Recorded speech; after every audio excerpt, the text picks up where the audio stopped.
Hey everyone, today I'm going to show you how to create a smart home shortcut using Pushcut.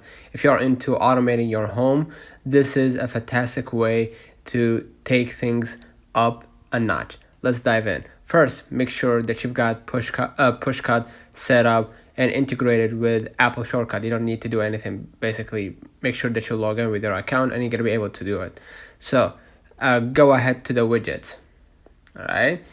Now think about what you want to automate. For example, you could create a shortcut for turning off all your lights, or setting the thermostat, locking the doors when you're heading out, or maybe you want to start a cozy scene with dimmed lights in your favorite playlist. So I'm gonna go ahead to the widget and I'm gonna click add a new widget, and I'm gonna name the widget, right, which is the name of the widget right here. Let's say Amar, right?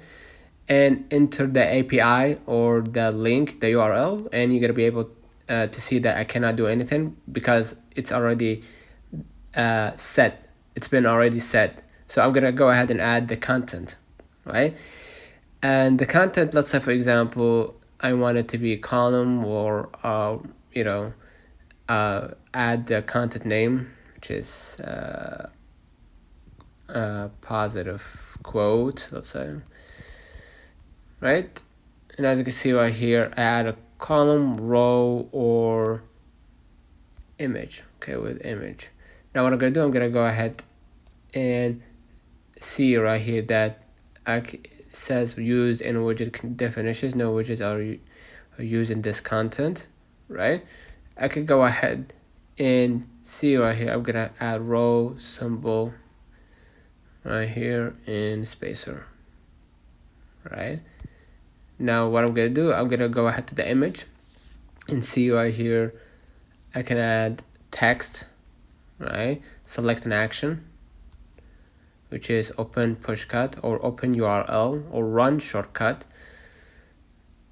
And I'm gonna just go ahead and open Pushcut, and the aspect ratio should be original, or if you want to change it, you could just change it to fill, fit, or stretch. I'm gonna just fill and add the width and the height. I'm gonna keep it original, right? And as you can see right here, the padding, right? You're gonna see the top, bottom, left, right, and hit done after you finish.